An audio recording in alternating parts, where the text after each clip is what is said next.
ડભોઈ નગરના નાંદોદી ભાગોળ વિસ્તારના ખેડૂતો દ્વારા ખેતરોમાં પાણી ભરાવાની ફરિયાદ મુખ્યમંત્રી તથા કલેક્ટર વડોદરાને કરવામાં આવી હતી। ડભોઈ નગરપાલિકા દ્વારા કલેક્ટરની સૂચનાથી પાણીના નિકાલ અર્થે વરસાદી કાંસોની સાફ સફાઈ શરૂ કરવામાં આવી હતી।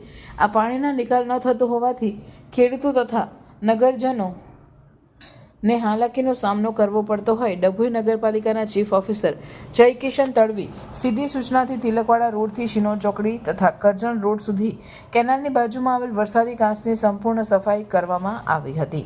નગરપાલિકા દ્વારા કરવામાં આવેલ કાંસના સાફ સફાઈના કામથી ખેડૂત મિત્રોને સંતોષ છે કે નહીં તેમજ ખેડૂતોના સૂચનો મેળવવા અર્થે ડભોઈ નગરપાલિકા દ્વારા ખેડૂતોને સાથે રાખી નગરપાલિકા ખાતે મિટિંગનું આયોજન કરવામાં આવ્યું હતું। જે મિટિંગમાં ખેડૂત મિત્રો ઉપસ્થિત રહ્યા હતા અને પાલિકાની કામગીરીથી ખૂબ સંતોષ વ્યક્ત કર્યો હતો। આજના આ મિટિંગમાં નગરપાલિકાના મેનેજર મહેશભાઈ પરમાર તથા પ્રી મોન્સૂન કામગીરીના ઇન્ચાર્જ રાજેશભાઈ કટારિયા પણ ખાસ ઉપસ્થિત રહ્યા હતા।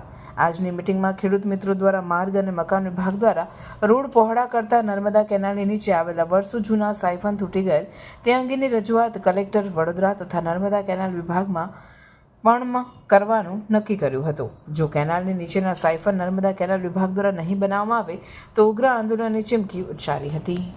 ડભોઈ નગરપાલિકા વિસ્તારના નાદોદી ભાગોળના ખેડૂતો દ્વારા વરસાદી પાણી ભરાવા અંગેની ફરિયાદ માનનીય મુખ્યમંત્રી સાહેબ શ્રી સુધી અને મહેરબાન કલેક્ટર સાહેબ સુધી કરવામાં આવેલ।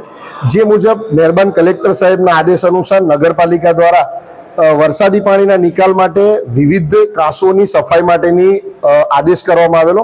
જે આદેશના ભાગરૂપે અને નગરજનોને પડતી હાલાકીના ભાગરૂપે નગરપાલિકા દ્વારા તિલકવાડા રોડથી લઈ શિનોર ચોકડી અને કરજણ રોડ સુધી કેનાલની બાજુમાં આવેલ વરસાદી કાંસનું હિટાચી મશીન દ્વારા સાફ સફાઈ કરવામાં આવી છે। એ સાફ સફાઈથી ખેડૂત મિત્રો સંતોષ છે કે કેમ અને એમની હજુ પણ કોઈ સમસ્યા છે કે કેમ તે અંગેની રજૂઆત સાંભળવા માટેની આજે નગરપાલિકા ખાતે મિટિંગનું આયોજન કરવામાં આવેલું હતું।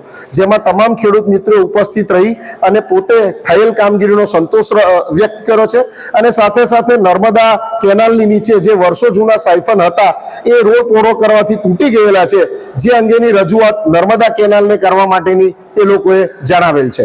આજના અધિકારી સાથે અમારે જે જનરલ મિટિંગમાં ખેડૂતો સાથે વાત થઈ તે મુજબ કાંસનું કામકાજ કમ્પ્લીટ થયેલ છે અને એમાં અમને સંતોષ છે અને આવું કામ થાય એવું અમે કાયમ ઈચ્છીએ છીએ। પણ જે કંઈ કસર હશે સાહેબ પૂરી કરશે એમની પણ અમને કમ્પ્લીટ કામ ધ્યાન છે। પણ છતાંય આગળ કંઈ કામ હશે તો અમે આપ ઉપર જે અધિકારી છે એમને મળીશું ને અમને પ્રોત્સાહન આપે એવી અપેક્ષા રાખીએ છીએ અને કામ સરસ થયું છે। આજે શાની રજૂઆત કરવા? આજે રજૂઆત એના માટે કરવા હતી જે કામ કરી દીધું સાહેબોએ 30 દિવસ સુધી જે મહેનત કરી છે એના માટેની આ મિટિંગ હતી ને અમે જોઈ લીધું છે, એમાં અમને સંતોષ છે।